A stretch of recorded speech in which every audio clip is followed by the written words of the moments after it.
Some people don't grow up in the usual way. They don't become adults 1 year at a time. Instead, they make one single emotional leap, and then spend the rest of their lives looking normal on the outside, while quietly carrying a childhood they never fully got to have. That's the hidden conflict inside someone who grew up too fast. On the outside, you seem mature, capable, even impressively calm, but on the inside, there's often a part of you that learned something far too early. That being easy, useful, quiet, or strong was the safest way to stay loved. And once a child learns that lesson, it doesn't just go away when they get older. It becomes a personality. It becomes a reflex. It becomes the way you walk into every room, every relationship, every responsibility, still trying to prove that you can be trusted not to fall apart. The first thing you often notice in yourself is how quickly you read the people around you. You walk into a room and immediately pick up on tension, mood shifts, unspoken expectations, and you might think, I'm just perceptive. But that's not the whole story. When a child grows up too fast, they often become an early warning system for the family. Reading faces, reading tones, because unpredictability once had consequences. That kind of vigilance can look like maturity, but it usually starts as survival. If your home felt emotionally unstable, your brain learned that catching small changes early could protect you from bigger pain later. So as an adult, you may still feel restless when things are calm, because calm doesn't always feel peaceful to someone whose nervous system was built around anticipating trouble. That same sensitivity often creates a strange relationship with rest. You tell yourself you're tired, but the deeper truth is that rest can feel unearned. A child who became responsible too early often internalizes the idea that stillness is indulgent and constant usefulness is just moral. So even when no one is asking anything of you, you ask it of yourself. You answer messages quickly. You handle problems before anyone notices them, and you feel uncomfortable when life isn't demanding something from you. It's not that you don't know how to relax. It's that relaxation can expose the part of you that once feared becoming a burden. You keep working long after your body has asked you to stop. You feel guilty sitting on the couch while everyone else rests without a second thought. And what makes this even more painful is how it plays out in relationships. You can be exceptionally good at taking care of other people while being almost mysteriously bad at letting people take care of you. You can tell when someone is upset, what they're not saying, what might soothe them. But when the attention turns to you, you go blank. You minimize. You change the subject.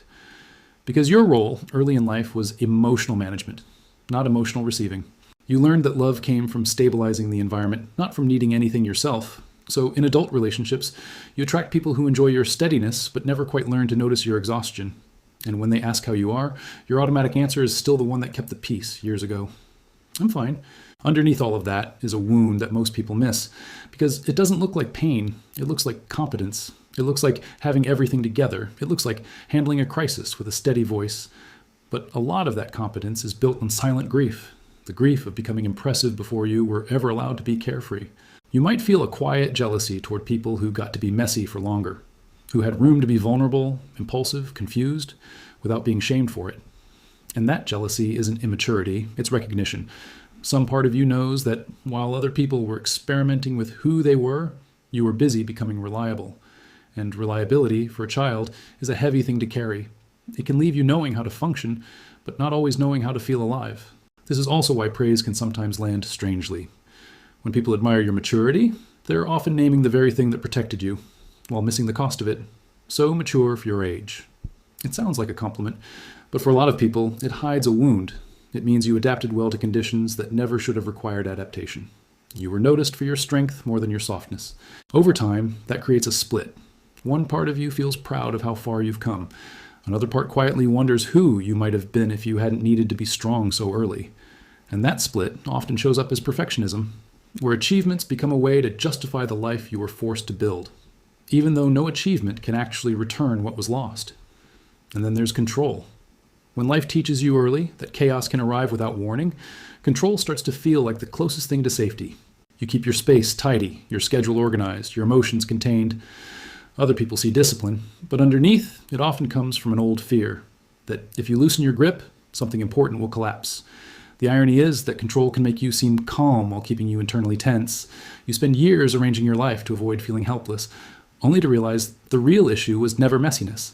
It was the memory of being small in an environment that asked too much of you. That's why something as ordinary as a late reply, an unexpected change of plans, or someone else making a decision for you, can make your body react like something much larger is at stake. All of this shapes the way you do intimacy. You can be great at connection on a practical level, while feeling deeply uneasy with emotional dependency. You offer insight, loyalty, steadiness. But when someone wants your uncertainty, your need, your softness, you pull back, because intimacy requires a kind of equality your early life may not have allowed. If you had to be the responsible one, closeness can feel safer when you're needed than when you're truly known. Being needed gives you a role. Being known takes the role away entirely. And without that role, you have to answer a much more vulnerable question. Who are you when you're not managing anyone? That question is where healing quietly begins. Not by becoming less capable, not by erasing the part of you that had to grow up early, and because that part deserves respect. It kept you going, it made you observant, resilient, and wise in ways most people never have to learn. But healing asks for something subtler. Permission to be uncertain, permission to be cared for without earning it first, permission to be ordinary in moments that don't require strength. Because the goal isn't to become childish. The goal is to stop confusing emotional self-abandonment with maturity. So when you look back at the child you were, try not to see only loss. See adaptation, see intelligence, see a nervous system doing its best with the tools it had. But also see the cost. Because understanding the cost changes how you live now. It lets you stop calling every wound a character trait. It lets you realize that the version of you who learned to be strong so early was never a flaw. They were a child trying to survive an adult world before they had the language to name what was happening. And maybe that's the deepest truth here. You were not born old. You were made to feel older than you were. That distinction matters, because it means the part of you that longs for ease, for tenderness, for safety, was never lost. It was only waiting for your life to make room for it. And if this resonated with you, subscribe and hit the notification bell so you don't miss my future uploads.